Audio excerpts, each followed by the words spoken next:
Boa noite. Vamos iniciar mais uma live com a Erlange. Hoje uma live muito especial, deixando bem claro que não é uma escolha eleitoral, mas é de uma pessoa que foi muito influente na minha formação, foi meu professor, um professor marcante de uma geração. Depois ele entrou na carreira política. Vocês saberão avaliar tão bem ou melhor do que eu como é que tem sido o desempenho dele. Ele agora volta a ser candidato a deputado, a vereador. E eu pretendo fazer algumas entrevistas com candidatos nessa eleição. Obviamente, não, deixa eu ver. Não, obviamente não com todos, né, mas os que estiverem disponíveis. E eu até tentei com os majoritários, mas tem problema de agenda um, não tem problema de agenda outro, então eu optei por não fazer com nenhum.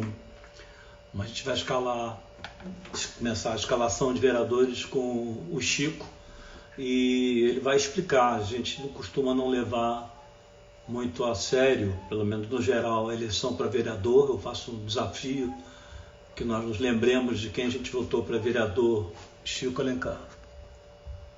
Vai começar a história de eu apertar e não entrar, mas eu sei que ele tem esse problema também.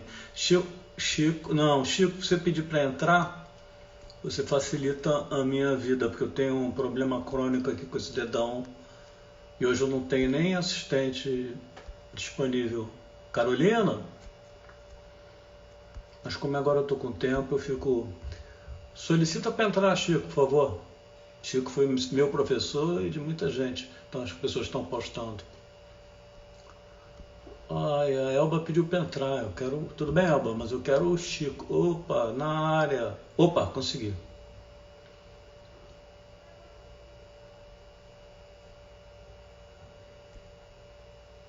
Mas não está vindo. Chico, você tem que solicitar, que você facilita a minha vida. Uma hora vai. Está na área, mas solicita para entrar, porque eu tenho um problema digital, literalmente. Já pediu? Não, não pediu não. Então pede de novo, por favor. Não peguei aqui não. Ih, tá cheio de aluno seu aqui. Opa, acho que eu vou conseguir. Não, foi. Vamos lá. Dá-lhe internet. Aguardando o Chico. Dou-lhe uma. Dou-lhe Chico Alencar. Tudo bem? Você vê que eu estou mais esperto que você nesse Não, olha aspecto. só, eu não sei se eu tenho que procurar um especialista em mão ou minha tela, porque eu aperto, vem minha filha e vai na mesma hora. Eu acho que o problema é que o protetor de tela deve atrapalhar, mas estamos no ar. Eu estava falando que a gente se conhece há tanto tempo, desde a época que você tinha esses cabelos encaracolados pretos e eu tinha cabelo. Chico. Mais de meio século. Nossa, aliás, foi seu aniversário ontem, eu marquei sem saber. 7-1. Foi. 7-1. 7-1. Você tem Caramba. o quê? 65? 65, mas aí eu vou chegar nesse ponto. Como é que você já era professor? Uma diferença de 6 anos. Você começou muito cedo? Comecei, sabe por quê? O professor Manuel Maurício de Albuquerque, que Nossa. dava aula de História do Brasil no Andrius, na última série, na terceira série do segundo grau, ele, em plena ditadura, ele foi preso. Ser professor também era ameaça ao sistema. Ele foi preso, e aí na emergência o colégio, sem saber como substituir, perguntou ao professor de História Geral, Rubim Santos Leão Aquino. Quem você indicaria? Ele dava a História Geral, o Aquino. E o Maneco, História do Brasil. Aí o Aquino me conheceu, porque eu tinha sido aluno dele no vestibular do curso Platão, eu ainda estava na faculdade, eu estava concluindo. Ô Chico, você topa quebrar o galho até o Maneco sair da prisão, se é que vai sair? Aí lá fui eu. E aí te conheci. Eu era, na época, uma idade muito próxima dos alunos, mas era bem esforçado, bem aplicadinho. E Bom, você era um aluno. Me permita, Luiz, eu contar esse episódio que eu sempre repito.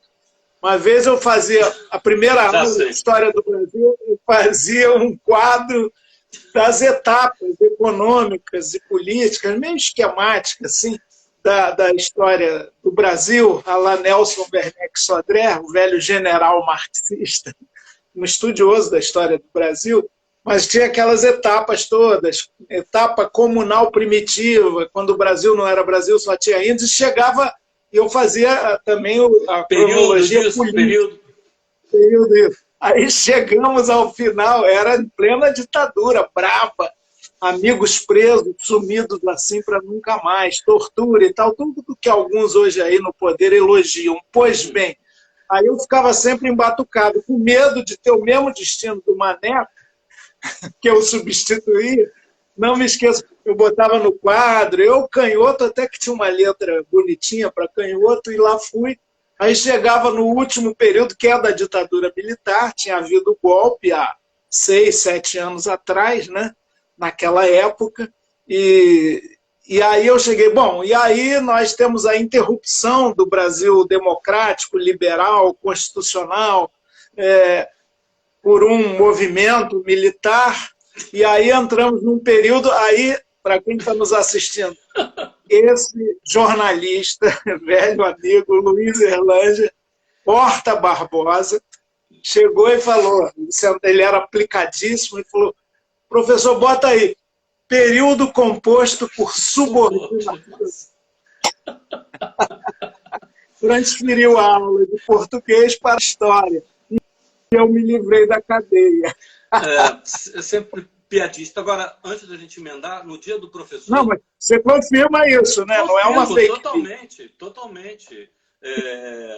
Eu não perco uma boa piada, ainda mais se pudesse ter um cunho ideológico, melhor ainda.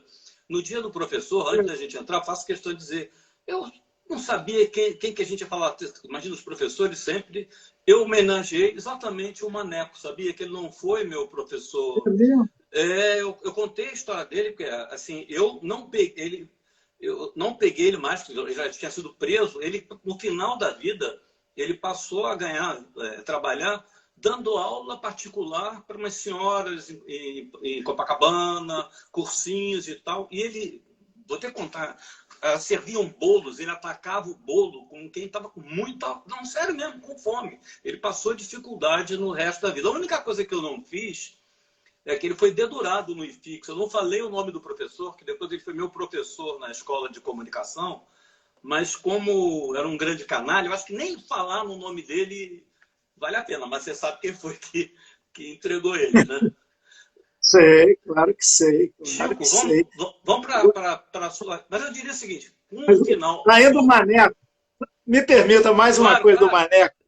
Manuel Maurício, ele contou para quem, as novas gerações que não sabem os horrores de uma ditadura, o Maneco ficou preso numa solitária. Ele não era nenhum guerrilheiro, nenhum resistente armado do regime, agora era uma consciência crítica, profunda, e inebriava os seus alunos, uma cultura imensa, pois ele ficou numa solitária, na geladeira que eles controlam a temperatura, era lá onde até hoje é o quartel da Polícia Militar, na rua Barão de Mesquita, na minha Tijuca, de Nascimento, pertinho da Praça Lamartine Babo, que também era um tijucano e torcedor do América. Meu pai me levou para conhecê-lo quando eu era pequenininho.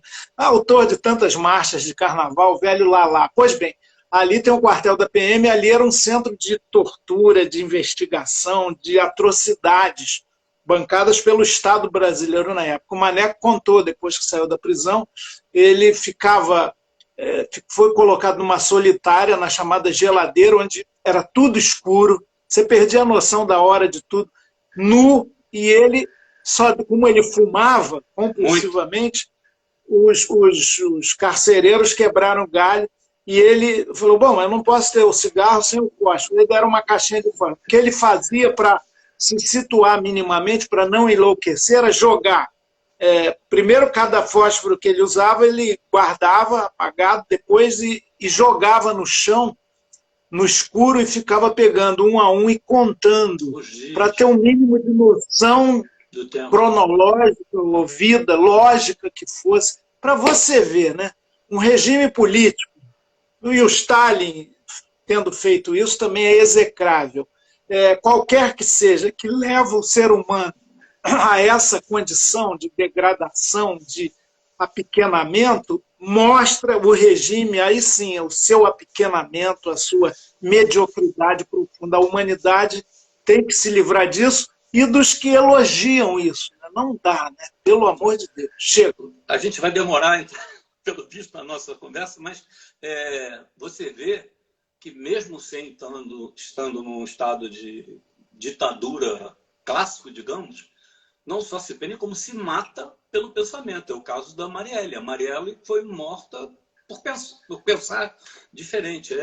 É brabo, né? E o Maneco, não sei se você sabe, não é que seja uma coisa redentora, mas sabe como é que ele morreu? Ele teve um infarto. Coração numa livraria. Numa livraria. É uma história incrível. Eu diria que você, com um final feliz, é o Maneco da minha geração. Olha só. Eu não tenho a cultura dele. E ele morava ali na Marquês de Abrantes, num apartamentinho em cima do prédio, tem um mercado embaixo, até hoje, eu acho. E um dia a gente foi lá, ele dava umas aulas também para a garotada. A gente assistia alguns filmes, Novecento, sei lá o quê, O Jardim dos Fins e Contini. E depois ele chamava para a gente ir lá no apartamentinho dele, 8, 10, 12 meninos, meninas, para ouvir, fazer uma discussão sobre o filme, uma cultura impressionante. E ele tinha livro pelo teto, né? Pois uma vez uns passarinhos resolveram, acho que pardais ou cebinho, fazer um ninho lá no meio dos livros dele. Ele falou assim, você vê que há até passarinhos eruditos que fazem ninhos aqui. E eu acho um barato, eu estou doido para ver os filhotinhos, para ver se eles vão se alfabetizar rapidamente. Nesse tempo que a gente vive de negação da cultura, de anti-intelectualismo absoluto, de terraplanismo total, é bom lembrar do Maneco, Manuel Maurício de Albuquerque, não esqueça. Foi que eu homenageei. Mas já que você falou em passarinho, a gente gosta de fazer citação. Eles passarão, nós passarinhos. Chico, vamos lá. Você falou do teu pai, tua família, e de que forma ela contribuiu para essa tua trajetória? A gente de origem humilde, né? Não, ela contribuiu pela sua própria história, né? Nós somos também, muitos nossos pais, olhar isso com ternura, mas também com certo distanciamento, para enxergar o contexto social de onde viemos, é muito importante. Eu sou filho de um sertanejo do Piauí, de Alto Longar, o velho Francisco Rodrigues de Alencar, que se orgulhava de ser jornalista no tempo em que não tinha curso de jornalismo. Mas ele era vinculado à ABI, Herbert Moses, ele tinha lá aqueles amigos antigos. Ele veio para o Rio com os seus 20 e poucos anos, peão de obra, ajudou a derrubar o Morro do Castelo, que hoje seria considerado um ato antiecológico total, eram outros tempos. Com jato d'água. Exatamente. A esplanada do castelo, né? Por isso chama esplanada. Pois é. Então, meu pai é dessa época, iníciozinho do século passado, veio para o Rio, e aí, um belo dia, os antigos, quando juntavam algum dinheirinho, não conseguiam, pelo menos essa classe média, baixa, não conseguia ir para a Europa, nem pensar nisso, era muito difícil. Mas ele ia fazer estação de águas, como se chamava, Cambuquira, São Lourenço, Pacaembu, e lá, Poços de Caldas. Lá, um belo dia, ele foi, juntou e encontrou uma senhora de olhos verdes, bonita, branquinha, branquíssima, de certo a filharada da mandioca, como dizia o Macuno Lima, quando chegou em São Paulo, era uma paulista, também do interior, a minha querida mãezinha também. E aí ele, que não era bonitão, era um nordestino, mulato, forte, atarracado, cabeça chata, mas ele era, os óculos ele usava igualzinho a esse que minha filha, Ana, uma delas, né, querida, como todas, ela um dia foi escolher uns óculos para mim e pegou essa armação. Falei, sabe que é igual ao do seu avô, que você Que não coisa. conheceu? Uma coisa bonita, né, comovente. Pois bem, aí ele, bom de papo, viu aquela senhora com as irmãs de olhos verdes, branca como a luz da lua, que em lugar nenhum rebrilha, como lá no seu do meu pai, Alto Longar, a cidadezinha dele chama Alto Longar, e ele, conversando, acabou encantando a minha mãe, que é de Santa Rosa de Viterbo, interior de São Paulo. E desse encontro surgiu um casamento que foi vivido na capital da República de então. Então, eu sou filho da transição do Brasil rural para o urbano e nascido na, então, capital da República, o Rio de Janeiro, a metrópole para o Brasil, capitalista, aberta ao mundo, a cidade maravilhosa, cheia de encantos mil. E o encanto do meu pai com a minha mãe acabou gerando a minha irmã mais velha, que nasceu no interior de São Paulo, mas o parto foi tão difícil lá na fazenda, que o segundo minha mãe não quis arriscar e veio ter aqui no Rio de Janeiro, na casa de saúde ali de Laranjeiras, onde a querida Cássia Heller morreu. Você vê, as coisas vão se ligando. Onde eu nasci, há 71 anos, a Cássia, e eu sou muito amigo do filho dela, o Chicão, Chico hoje, meu vizinho aqui de Santa Teresa, mas eu nasci ali e o meu pai faleceu, eu ainda era muito pequeno, mas eu ganhei deles, entre muitas coisas, um profundo amor pela terra. Eu adoro plantar, eu gosto de mexer na terra, eu gosto dessa vida mais bucólica, embora seja absolutamente urbano, mas eu fico muito tempo sem ver a montanha, a roça, o mugido de uma vaquinha, o cheiro de mato, aí eu começo a descompensar. E a política, né? Mas a minha mãe me deu o aspecto mais místico e religioso, ela era católica e tal. Depois foi conhecendo a teologia da libertação através de mim. Ela ficava muito espantada de eu ter virado não, de eu ter continuado a linha da religiosidade, que eu cultivo muito, e tenho minhas crises de fé também, né? Mas se Santa Teresa d'Ávila tinha, São João da Cruz também, Jesus, né, na cruz não falou, meu Deus, por que me abandonaste? Se até Jesus pôde ter os seus momentos de dúvida, quem sou eu para não querer ter? E o meu pai me deu a política, ele era amigo, sabe de quem? Sei que andou muito tempo em Brasília, não sei se chegou a pegar uma figura do Piauí muito proeminente ainda na ditadura, querendo trazer aspectos mais liberais naquele tempo. Petrônio Portela. Claro. E ele conheceu também o Armando Falcão, que foi ministro. Esse não tinha ideia de abertura, não. Não, nenhuma. Mas o meu pai, eu vi ele conversando. Tancredo Neves. O Falcão censurou o balé Bolshoi. Vê se pode. E estabeleceu a propaganda eleitoral na televisão só para cargos de menor importância. Não podia, na ditadura, eleger pelo voto direto prefeito de capital, prefeito de municípios considerados de área de segurança nacional, governadores de estado, presidente da república, nada. Mas, mesmo assim, para a campanha de vereadores e prefeitos de municípios não considerados especiais, ele impôs uma lei, só podia aparecer o retratinho dizendo quem era o nome, você não podia falar nada, nem na televisão. Mas, enfim, entulho se foi. Mas o Tancredo Neves também, eu lembro do meu pai falando no telefone com um tal de Tancredo, eu achava muito curioso aquele nome. E a vida vai seguindo. Depois, uma coisa que meu pai jamais imaginou, porque eu fui um menino muito tímido, muito envergonhado. É mesmo? Na minha infância, eu era quietinho, tímido, introspectivo, ficava fazendo bolinha de sabão na porta de casa, era bom no botão, nisso eu era campeão, meu time era campeão de futebol de botão. E depois o botão vagabundo era aquele de galalite, não é? Que era o bom. Tinha o de galalite, tinha o de coquinho, E tinha de tampa de relógio. O meu maior prática era um botão de tampa de relógio.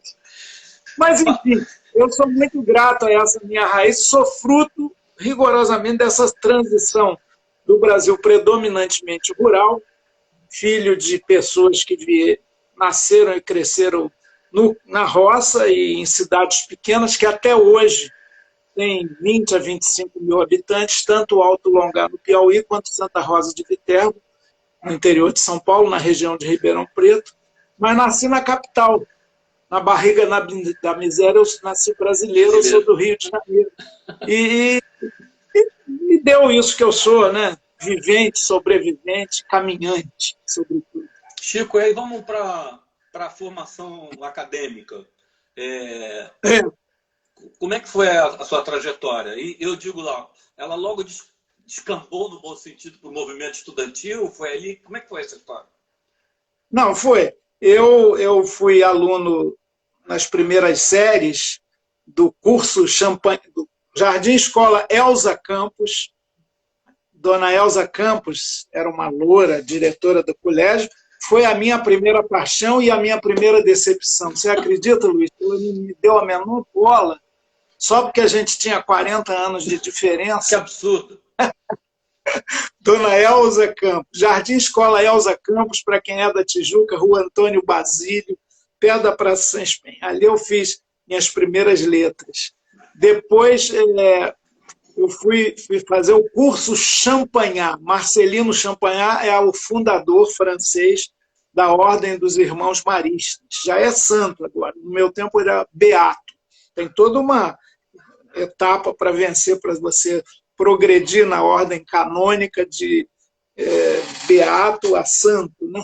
Mas o curso Champagnat me preparou para entrar no Colégio São José, também na Tijuca, que tinha 2 seções, uma na Rua Barão de Mesquita, o Externato São José, e uma na Conde Bonfim, lá em cima, na usina, que era o internato. Eu fiquei no externato. Quando meu pai faleceu, a gente perdeu condições de pagar a mensalidade, aí eu ganhei... Você era jovem quando ele morreu? 13 anos. 13 anos. Guardo uma memória dele me contando histórias de um menino pobre do Piauí. Ele inventou uma figura fictícia. Ele era contador de histórias, super carinhoso. Minhas filhas dizem que eu sou pegajoso também, agarrento, mas elas gostam. Meu filho também. Então, de qualquer peguei isso dele. E ele, morreu, eu fiquei sem jeito, aí minha mãe conseguiu bolsa. Eu ia na caixa escolar para ganhar um sapato que a gente usava durante todo o ano, Vulcabras, aquele que tinha uma sola toda, tipo, parecia pneu de trator, assim. Mas continuei lá. Um colega era de 2 séries acima de ninguém menos do que o Aldir Blanc, por exemplo. Nossa! Aldir Blanc Mendes. E toda a sala, o Aldir falava isso, ele fez uma crônica uma vez sobre o Colégio São José, maravilhoso. Toda a sala dizia, ele tinha uma plaquinha terrorista escrito Deus me vê. Porque assim, não bastava o professor, não bastava o bedel, não bastava o reitor, e o moita passava volta e meia para olhar nas salas quem estava se comportando bem ou não, porque o professor estava absorto lá no seu trabalho e tinha aluno fazendo sacanagem lá no fundo da sala. E ainda tem Deus para nos vigiar, dizia o Aldir, aí é demais. Né? No mundo da internet, quando você apaga alguma coisa, as pessoas postam uma figurinha de assim, Jesus leu o que você apagou. Você conhece isso? Jesus ele controla até no mundo virtual. Pois bem, exatamente. Aquela ideia do Deus tomador de conta, vigias, que anota num livro conta corrente quando você nasce, os seus atos bons e maus. Apesar de tudo isso, eu não perdi a fé, como a maioria dos meus colegas. Eu consegui encontrar uma dimensão religiosa. O Chico Buarque fala muito disso, que ele estudou com os padres canadenses em São Paulo, embora ele seja carioca, também nessa mesma idade aí, e isso lhe deu a solidariedade para com os outros, a abertura para com o outro.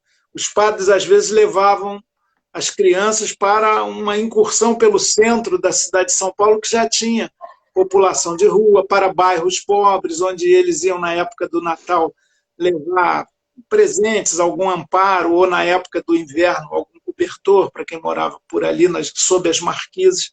Isso lhe deu essa dimensão da solidariedade. A mim me deu não só essa dimensão, como também essa ânsia mística de buscar o que a vista não vê, do que as mãos não conseguem tocar, os pés recusam pisar, né? Então, essa dimensão da vida que vai além do material, do imediato, eu aprendi lá. Eu dou graças aos irmãos maristas. Outro dia eu fui no cemitério de muitos deles em Mendes, onde tem um grande ex-colégio marista, uma casa de retiros, de encontros. Eu estava participando de um encontro lá e fui ver. E vi alguns dos meus professores lá, o túmulo deles, fiquei muito emocionado. Irmão isso, irmão aquilo, irmão Moisés, irmão... A gente botava apelido em todos eles, né? Mesmo os meninos mais piedosos. A gente aprendia muita malandragem ali também, né? Talvez minha abertura para o mundo laico e plural foi quando eu fiz um ano de Pedro II, Colégio Dom Pedro II, em São Cristóvão, né, que era também o internato, mas eu ficava só o dia inteiro lá. E depois no Colégio de Aplicação, Fernando Rodrigues da Silveira, da UERJ. Lá eu abri para o mundo, né? Eu comecei a desvendar mil coisas, professores maravilhosos, como na história o professor Raimundo, na geografia o João Álvaro, na sociologia a professora Irna Marília Caden, a professora Dora de literatura, filosofia, e a professora de filosofia, sobretudo, Lélia Gonçalves. E foi barato. Aí eu comecei a fazer, com 16, 17 anos, a chamada política estudantil. Eu entrei para a Juventude Estudantil Católica e depois eu fui presidente do Grêmio lá, mas aí veio a ditadura e fechou o Grêmio e a gente quase levou o decreto 477. Para quem não sabe, esse decreto da ditadura impedia o estudante que fosse acusado de fazer política de estudar por 3 anos. Eles impuseram a seguinte condição, inclusive o reitor da UERJ na época, João Lira Filho, com quem eu tive um colóquio assim, de cobrança, e ele fez, olha, eu vou evitar a aplicação do 477, porque vocês são jovens, eu e mais 3 diretores do Grêmio, mas vão ter que sair do colégio, se virem aí. Aí eu fui acolhido pelo Colégio Israelita Brasileiro, Sholem Aleichem, lá na Tijuca também, na professor Gabezo, para concluir o então 2º grau. Diretor Moisés Menes, também já se foi, uma figura inteligentíssima, dito judeu comunista. Como professor importante na vida da gente, né? Bons professores. Muito. Olha, deixa eu te contar uma experiência que eu tive já como deputado estadual da Comissão de Direitos Humanos. Marcelo Freixo, inclusive, lá da minha equipe. A gente visitava os presídios e tem uma norma, você não vai perguntar o que você fez, né? Isso eles já foram indagados muitos que estão lá, apenados, cumprindo pena naquelas masmorras horrorosas que são os presídios brasileiros. Tem uma norma, você não fica perguntando isso, mas sim conversa e tal. Uma coisa que eu percebia lá nos chefes das celas, das galerias, os tidos como bandidões mais perigosos. Sabe, homens vincados pela dureza da vida, pela morte, pela crueldade, pelo sofrimento. O que os enternecia, o que lhes dava um olhar humano e às vezes até lacrimoso? Quando falavam da mãe, não é do pai não, hein? Nós não estamos com nada. Eu sei. Ou da professora.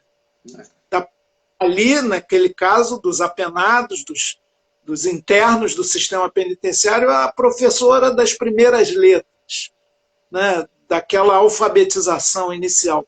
Era a face humana que esses seres conheceram na vida, né? A mãe e a professora. Para nós também, que escapamos desse destino terrível aí que as condições sociais impõem, também a figura do professor é central. E como foram esses que eu citei, mesmo os irmãos do Colégio Marista, a dona Elza Campos, da alfabetização, os professores do Colégio de Aplicação, que eu citei, e depois na universidade. Eu fui fazer o curso de História, né?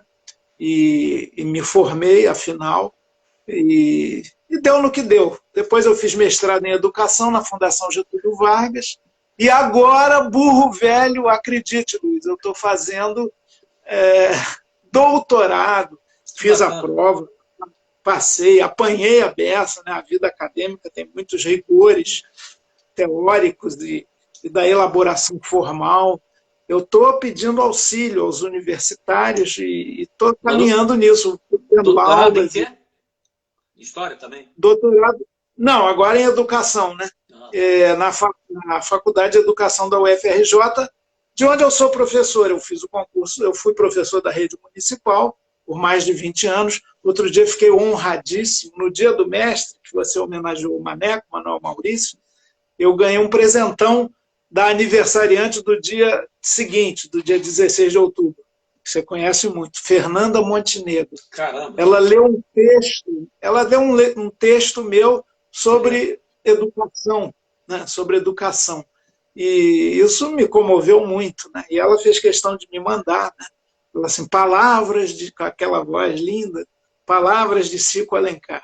Então você não sente saudade de sala de aula, não? Sinto. Mas olha, mesmo na minha vida pública, eu já empatei tempo de mandatos parlamentares, vereador, deputado estadual uma vez, deputado federal, quatro mandatos. O meu tempo de parlamento, de plenário, de legislativo, já equiparou o meu tempo de sala de aula, porque eu comecei muito cedo. Então, vamos ver se eu desempato agora. Chico, antes da gente continuar na política, você falou em religião, eu ia tratar mais lá na frente. Primeiro, você falou, você continua com um sentimento de religiosidade e religião muito forte. Aí eu quero te buscar uma frase, uma entrevista que eu fiz, uma das minhas prediletas com Dom Eugênio Salles, que, apesar de ser conservador, como você sabe, ele salvou muito refugiado político, esse cara lá na diocese, enfim. Ele era conservador, mas humanista, enfim. Mas uma vez ele fez foi a manchete da entrevista. Eu aceito comunista, mas não aceito cristão marxista. Você vê alguma contradição? Primeiro, você continua religioso, continua marxista e vê contradição? Não vejo contradição alguma. Nisso, eu divirjo do Dom Eugênio, que conheci também, e me lembro bem, certa feita eu mandei livros que eu publiquei para a juventude, publicados pela editora Salesiana, né? E dei de presente para o Dom Eugênio. Chama Educar na Fé, e com valores, né? Educar nos valores a partir de passagens bíblicas, né? E ele me retornou, mandou um bilhetinho e falou assim: caro professor Chico, seus livros são muito bem escritos, muito bem ilustrados, mas eu deploro perceber que, apesar do seu grande conhecimento bíblico, a visão marxista está presente. E isso não é bom para a cristandade. Mas eu acho que é muito bom e é muito fundamental, porque o marxismo não é uma religião, nem pode ser um dogma, é um instrumento com aspectos científicos, e não o único, de leitura da realidade social. O próprio Marx, eu li uma entrevista dele num daqueles jornais alemães de sua época, né? Primeira metade do século XIX, onde ele dizia que ele mesmo não era marxista. Estão falando isso por aí.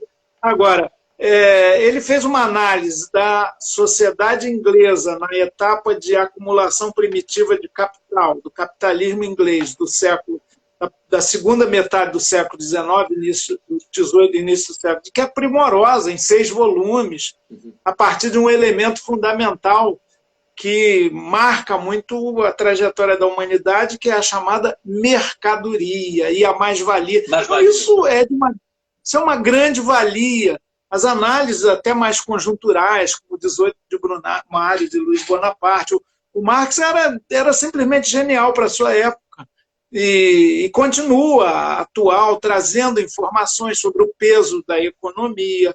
Jesus, de alguma maneira, falou disso. Tem uma passagem na Bíblia que fala: lá onde está o teu tesouro, lá está o teu coração.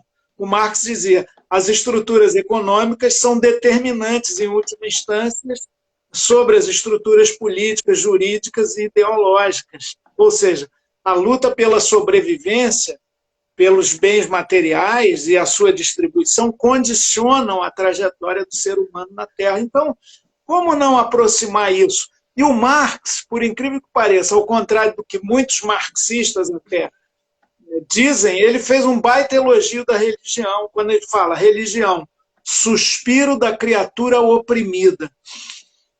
Quem está oprimido não precisa respirar, suspirar, George Floyd que o diga, espírito de uma situação sem espírito, coração de um mundo sem coração. Tudo isso é positivo, ópio do povo. Olha, de vez em quando, dosadamente, um baratozinho também faz bem, a gente tomar um vinhozinho, então, tudo isso você pode traduzir pelo tal ópio. Então, o Marx, claro que criticava as estruturas religiosas e reprodução de uma sociedade cruel.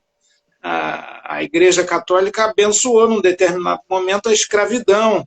Disse que o índio não tinha alma e, quando depois considerou que tinha, para conquistá-la, dava os 10 mandamentos, tomava a terra. Então, as atrocidades na história da Igreja, que o Papa Francisco reconhece muito bem, e da qual mesmo a própria Igreja já se penitenciou, estão aí com essa ideia da religião, as cruzadas. Eu estou vendo, me permita, Luiz, eu estou vendo as propagandas do Crivella agora, independente, nunca votei nele e tal, mas eu estou impressionado a apelação retrógrada entre aquelas músicas e fala: somos guerreiros. É um espírito cruzadista medieval que volta. Deus acima de tudo. Aí pega o Bolsonaro lá como o grande líder dos cruzados. Isso é um atraso, é um retrocesso tão grande. E como eu não vou fazer uma leitura crítica da realidade? Então eu discordo do Dom Eugênio, que tinha de fato esse lado aí mais oculto. Ele, na hora do sufoco, amparou muita gente que estava fugido, que ia cair na prisão, na tortura, quem sabe no desaparecimento e na morte, mas era um bispo conservador, era um contrário de Dom Helder Câmara, que era uma figura maravilhosa. Eu gosto muito dessa gente. As minhas entrevistas são bem heterodoxas. Eu tenho uma história que eu fui entrevistar o Dom Eugênio. Na hora que eu entrei no gabinete dele, no escritório dele, ele estava com as 2 pernas para cima da mesa, fumando um charuto. Aí o meu fotógrafo era muito religioso, era católico, ele assim: não fotografe em nome de Deus. Aí ele não fez essa foto, que seria uma foto histórica. E depois eu descobri que quem mandava os charutos para ele, sabe quem era? Fidel Castro. Você falou da Igreja Católica. Em poucos anos, o Rio de Janeiro terá mais evangélicos do que católicos. Não estava na minha pauta, mas vamos lá. Você acha que houve um distanciamento do povo? Como é que você explica essa perda do rebanho? Olha, pelo agravamento das condições sociais da nossa gente, que acabam buscando nas igrejas um espaço de identificação, de acolhimento. E como a Igreja Católica ela é muito hierarquizada e ela tem uma exigência de formação dos seus pastores, dos seus clérigos muito grande, acabou havendo um certo distanciamento. É uma combinação, o crescimento das igrejas evangélicas todas. Fundamentalistas. as neopentecostais, porque evangélicas todas são, inclusive a católica, né? O evangelho, os 4 evangelhos sinóticos, sem contar os apócrifos, que também são muito interessantes. Mas, de qualquer forma, os relatos da vida de Jesus estão aí para os cristãos do mundo inteiro.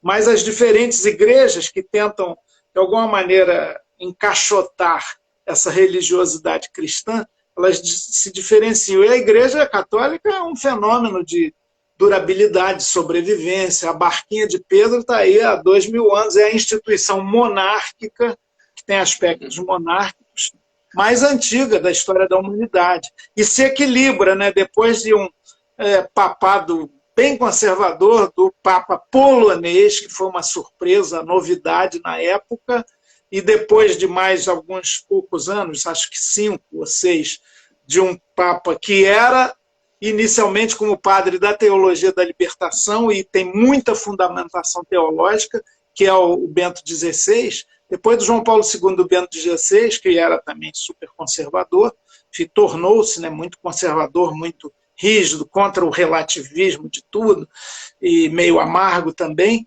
Antes, o antecessor deles foi o Paulo VI, que era um intelectual, um cara mais aberto, sensível, escreveu uma das maiores cartas encíclicas da história da Igreja. Encíclica, ao contrário do que seu amigo Ibrahim Suede dizia, não é bicicleta de uma roda só, não.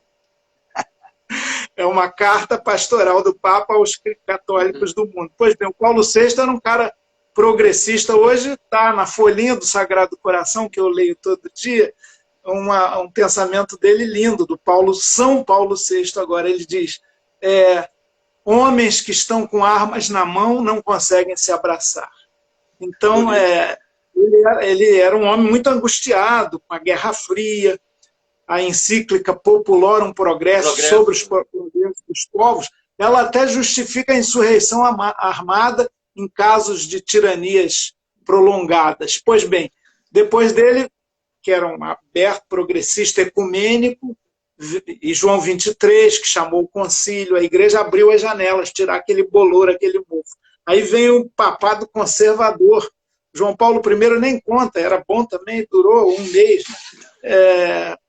E aí vem o João Paulo II. Dizem que mataram ele. Né? Envenenaram, né? Tem essas histórias. Tudo é possível. A história dos papas na igreja também tem coisas terríveis. Pois bem, João Paulo I e o Bento XVI, muito conservador. De repente, um papa argentino, pouca gente conhecia, e é uma beleza. Eu sou um entusiasta do Francisco, eu acho ele um barato, ele sorri, ele é alegre, ele é antenado com o mundo, ele cita Vinícius de Moraes, na sua última carta pastoral. Enfim, eu sou cada vez mais ecumênico, mas acho que essa dimensão mística, porque a vida passa depressa, né, Luiz? Você sabe disso. Ela é um sopro no tempo que não dá o segundo, como cantava o Gonzaguinha. Ele próprio também foi embora precocemente. Mas eu acho que essa dimensão religiosa, para mim, conta muito. E ela me faz bem, eu não tento catequizar ninguém, nunca usei essa minha coisa, nunca fui de frente parlamentar católico, evangélico. Eu ia uma vez por mês, quando deputado federal, em Brasília, fiquei 16 anos, mais do que você, né? Você ficou quanto tempo por lá? O chefe da substituição do Globo. 84, 80, eu fiquei 10 anos. 10 anos. 10 anos. Não, mas eu peguei a eleição do Tancredo, morte do Tancredo, Constituição de 88, governo Fernando Henrique, e voltei para o Rio. Ia dizer para o Brasil. Mas não é meio estranho. Na época, eu saí de Brasília e voltar para o Rio, era voltar para o Brasil. E voltei para o impeachment do Collor. Só peguei Salcedo. Coisa boa, vida em ebulição. Né? Já que você foi para Brasília, como é que deu o clique para a vida partidária? E sei que no seu passado começou pelo MDB, né? Muito bem, você sabe muito de mim. Você sabe tudo de mim, Luiz.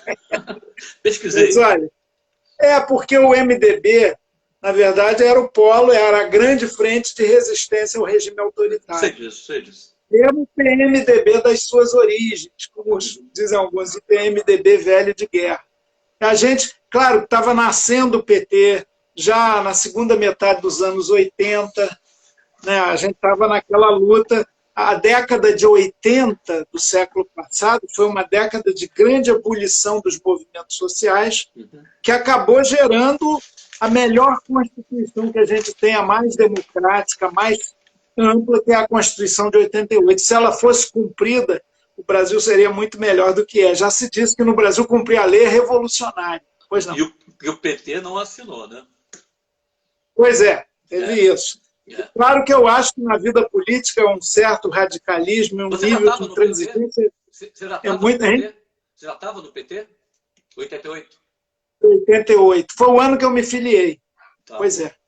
E eu discordei de não assinar aquele documento lá. Eram os deputados federais. Alguns também, né, como o José Eudes, a Beth Mendes. Não, votaram no colégio eleitoral e foram todos expulsos, né? O Ayrton Soares e tal.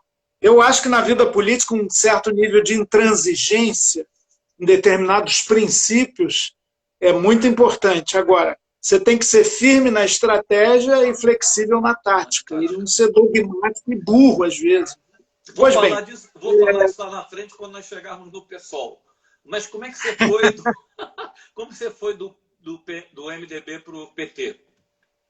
Não, pois é, aí eu comecei a examinar e a gente viu que o MDB, ou PMDB, no Rio, nós estávamos vinculados ao Saturnino Braga, essa figura adorável, que eu admiro muitíssimo até hoje.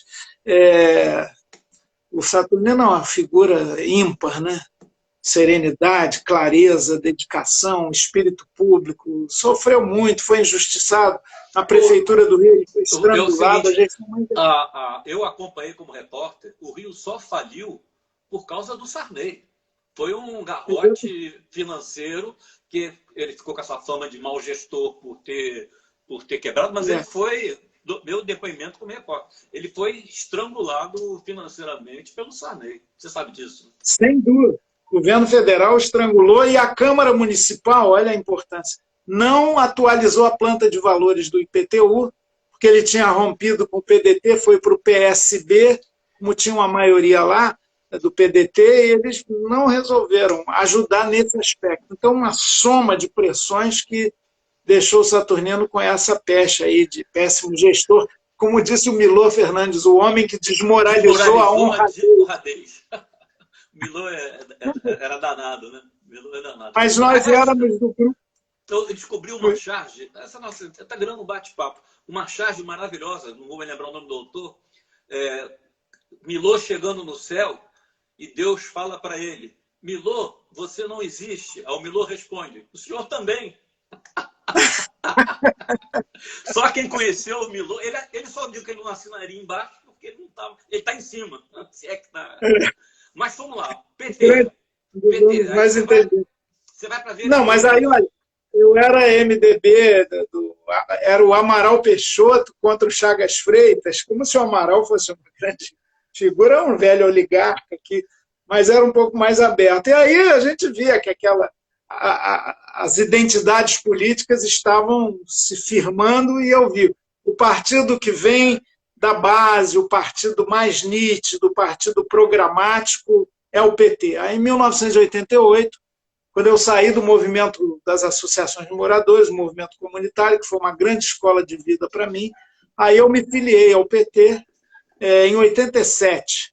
E no ano seguinte Nessa fase, as associações de moradores eram quase entidades políticas mesmo, né? Tinha uma ação bem positiva, tanto que muitos dos dirigentes viraram políticos, né? Exatamente. Anos 80. A gente fazia, Luiz, reuniões para discutir com os candidatos a governador, a prefeito, no ginásio do Olaria, no ginásio do Clube Municipal na Tijuca, com 5 mil pessoas assistindo aqueles debates. E os candidatos compareciam todos. Moreira, Sandra Cavalcante, Lisânia Massinel, então, pelo PT, Brizola, Darcy, em outras eleições. Enfim, era muito rico.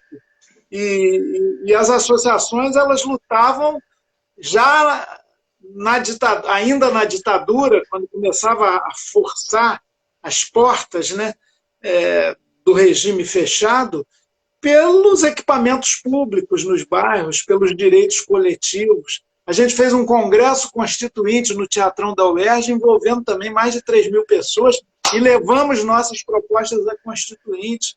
Eu fui delegado para isso, não tinha mandato nenhum. Eu lembro, fiquei nervoso lá em Brasília, sentei numa sala daquelas audiências públicas, de um lado, meu ídolo da juventude, Vladimir Palmeira, deputado constituinte pelo PT, de outro, meu terror da ditadura, Delfim Neto, deputado federal pelo PP, e ambos deputados naquele Brasil que se democratizava, e eu levando propostas das associações de moradores para habitação, saneamento básico.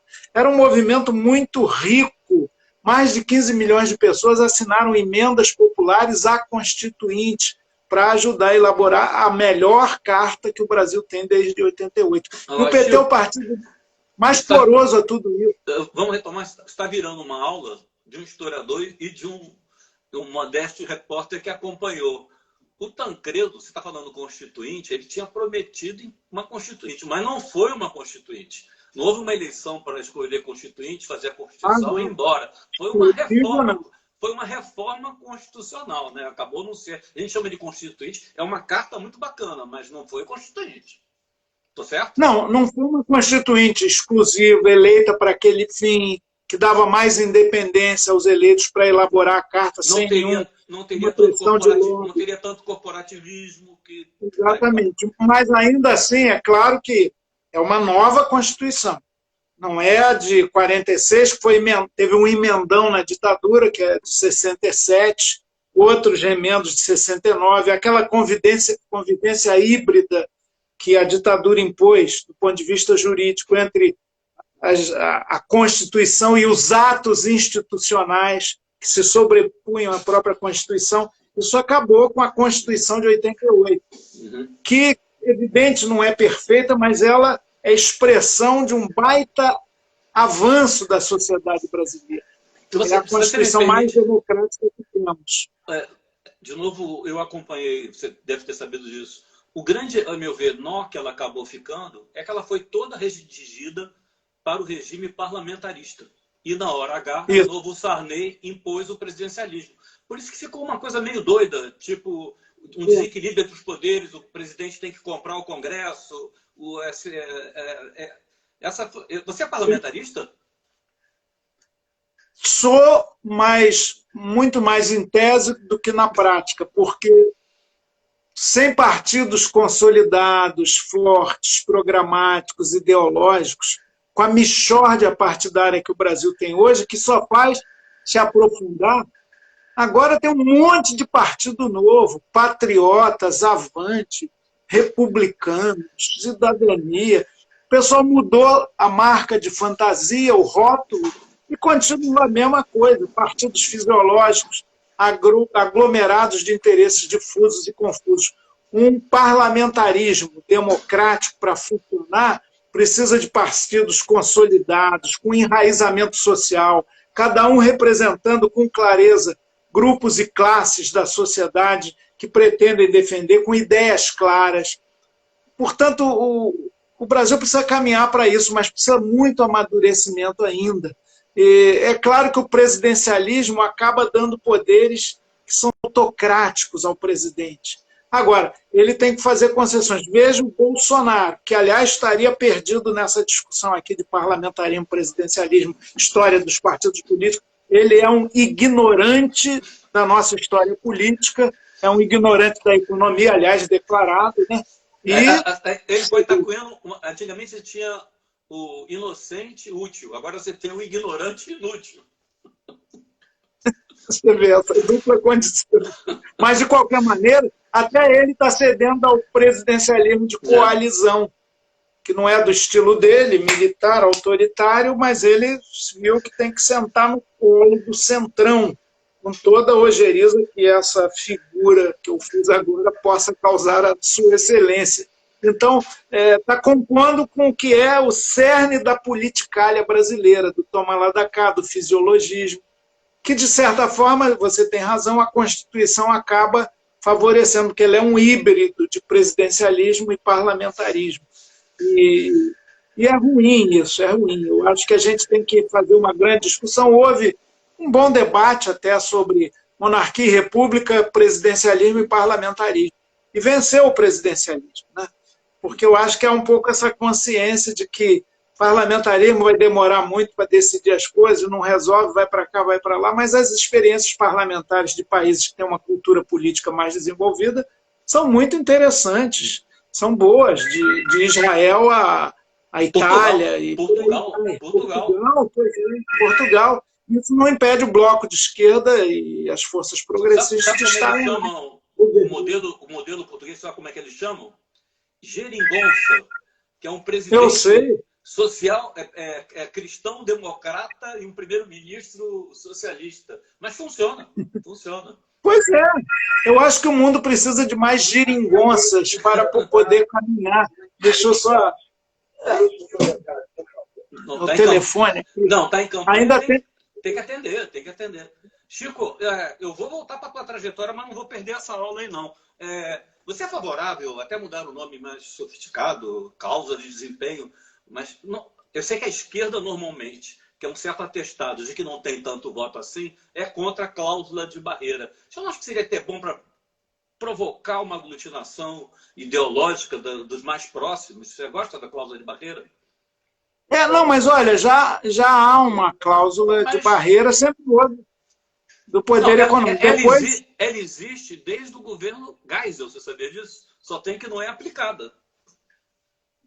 Qual? Cláusula de barreira.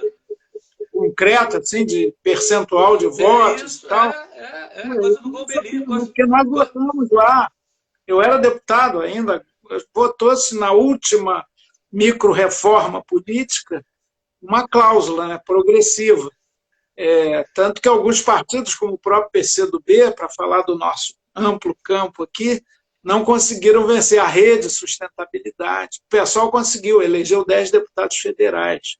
Isso se reflete em tempinho de televisão, nas campanhas, um mínimo de fundo partidário. Então, existe uma... Eu acho que é natural, Luiz, quando você destampa a opressão de um regime autoritário e ditatorial, que uma miríade de partidos e de legendas surjam. Na Polônia, saída do regime autoritário, lá submisso ao centralismo soviético, foi um destampatório geral. Surgiram mais de 100 partidos. Tinha, acredite, o Partido dos Cervejeiros da Polônia. Aqui tem uma cerveja boa. Lá, não sei, não conheço, mas de qualquer maneira, você vê, devia atrair, tem alguma atratividade. Aqui está em formação ainda o Partido dos Corintianos, o símbolo grande. 33 formalizados. É muito, eles não refletem uma diversidade de visões ideológicas e de visões de mundo e de sociedade brasileira desse porte. Não, tem muito artificialismo, muito interesse menor. Agora, eu acho que com o tempo vai decantando. A cada eleição, pelas cláusulas atuais, você vai enxugando, vai reduzindo. Uma coisa positiva agora, não pode mais coligação na proporcional. Pela primeira vez, aquela sopa de letrinhas, você votava num cara mais liberal ou mais à esquerda e acabava pelas coligações que as cúpulas partidárias fazem, nada programáticas e sim pragmáticas, você acabava ajudando a eleger um cara de direita, conservador. Isso acabou. E vai valer também para as eleições proporcionais de assembleias estaduais e da Câmara Federal em 2022. Agora não tem mais, cada partido vem com sua própria força, vai medir o peso, a proporção exata desse partido na sociedade. Isso é muito positivo. Então, acho que não se afobe não, que nada é para já, mas esse enxugamento, essa decantação vai acontecer, porque é evidente, os partidos são mentirosos. Os partidos, você vê, o Partido Republicano é o do Crivella, que não é nada republicano. O Partido Patriotas é interreguista, o Partido Trabalhista é capitalista, às vezes até os que se dizem socialistas o são, o Partido Democratas é autoritário, o Partido Social Democrata não é tanto, o Partido dos Trabalhadores tem muito patrão, e por aí vai. Cada cai num descrédito, tanto que cada vez mais gente fala, eu não voto em partido, eu voto nas pessoas, o que é um perigo. A pessoa pode dar qualquer nota, né? Sair qualquer coisa. Na verdade, eu queria provocar esse assunto para a gente chegar na divisão da esquerda, mas vamos buscar isso lá para frente.